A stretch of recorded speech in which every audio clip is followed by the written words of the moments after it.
Good morning guys.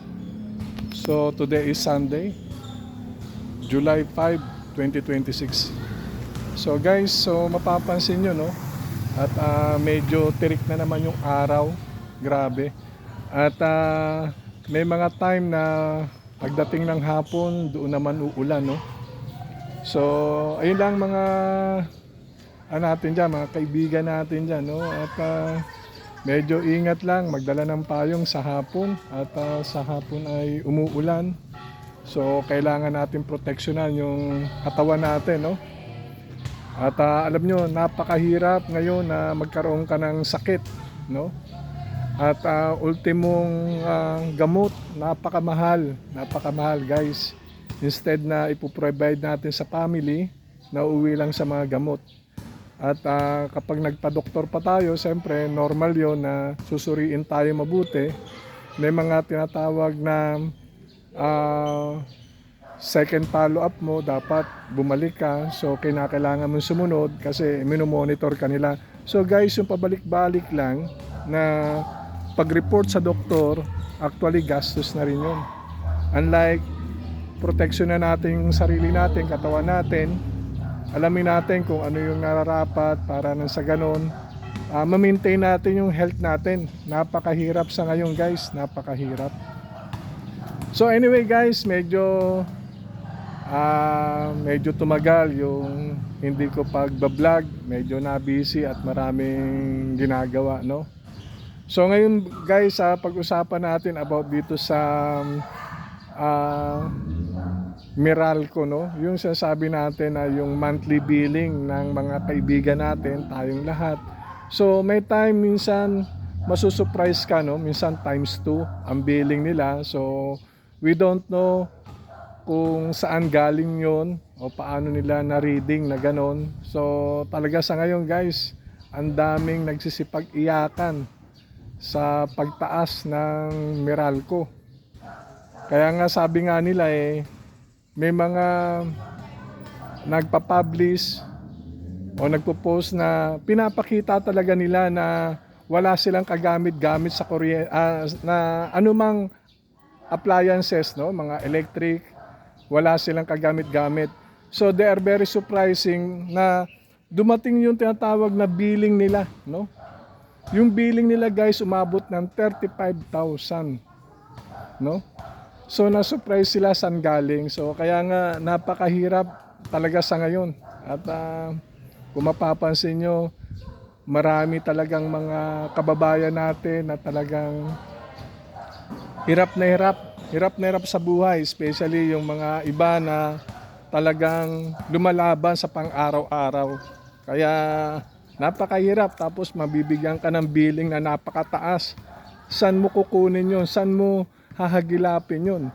Lalo na kung yung pamumuhay natin, yung income simple, napakahirap. Talagang kakayod ka nang sa ganun ma-provide mo yung pambayad. Napakahirap. Kaya ayun lang talaga. Kaya naiiba sa ngayon guys, naiiba talagang. Hindi ko rin mabanggit sa inyo kung bakit nagkakaganon. Siguro hindi natin alam kung saan yung pamamaraan nila, paano nila nakukuha yung ganon situation, no? Kung ganong reading, bakit ganon kalaki. Kaya ayun guys, so far dinadalangin natin na sana bumalik sa normal, especially mga monthly billing natin sa Meralco, napakataas, no? Kaya ngayon guys, ang hirap. Hindi mo alam kung sino ipipinpoint mo, kung sino ba yung bakit nagkakaganito. Ito ba yung gobyerno? Mahirap naman sabihin natin gobyerno, no? Wala naman tayong tinatawag na sapat na batayan, no? Kumbaga, yung naririnig natin is hearing lang. Wala tayong sapat na evidence para sabihin yung ganon. Although marami at napapabalita na ganun nga talaga ang nangyayari sa gobyerno. Pero wala tayong choice. Talagang sila'y nagpapatakbo. Tayo mga mamamayan Pilipino, tayo ay sumusunod. Kung ano yung pinapatupad nila o pinapairal na batas, sa ngayon, andun tayo para sumunod. Kaya guys, lagi lang natin tandaan, no? Gumawa lang tayo ng tama sa kapwa. At ito ay letter O, aani rin tayo ng kagandahan, no?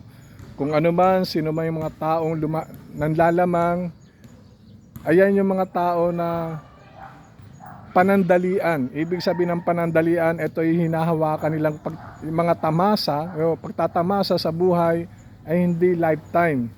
Ito ay dumarating sa punto na may mga bagay na pagsubok na maaring ibigay sa kanila, no?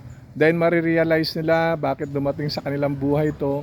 Baka ito yung mga bagay na yung sinasabi natin, nanlamang sila. Kaya guys, ang masasabi ko lang, basta tayo kumakain tayo sa 3 beses sa loob ng isang araw na talagang sadyang ibinibigay natin yung best natin. Meaning, pinagpapagura natin sariling pawis na kung saan hindi tayo nanlalamang, hindi tayo nag-aagabyado ng sinumang tao. So ayun lang yung guys, lagi natin tandaan. So masarap mabuhay sa mundong ibabaw, lalo na't kung yung ginagalawan natin ay parehas. Wala tayong inaapakan na tao. Kaya ayun lang masabi ko sa inyo, masarap maglakad kung saan man. Marami kang kaibigan. Talagang wala kang pag-aalinlangan na sa isang lugar ay kinakabahan ka, hindi. Basta maging tapat ka, maayos ka, at palakaibigan ka, at tinatrato mo lahat ng mga tao na parehas at hindi mo nilalamangan, definitely makakaani ka ng magandang return sa iyo. Kaya guys, sabi nga natin, ang simpleng pamumuhay, ito yung nagbibigay sa atin ng magandang direksyon sa buhay. Hindi natin kailangan na maging mahaba o tinatawag natin na marami ang tinatamasa natin sa buhay. Hindi natin kailangan yon. Ang kinakailangan natin, may iraos natin sa pang-araw-araw, no? Hindi tayo kinakailangan pang talagang yung pamumuhay ay sobrang angat. Kasi sabi nga nila, may mga ilan daw guys, kung sino pang mayaman, siya pang maraming problema. So, which is naniniwala ako dyan. Kaya guys, laging yung tandaan,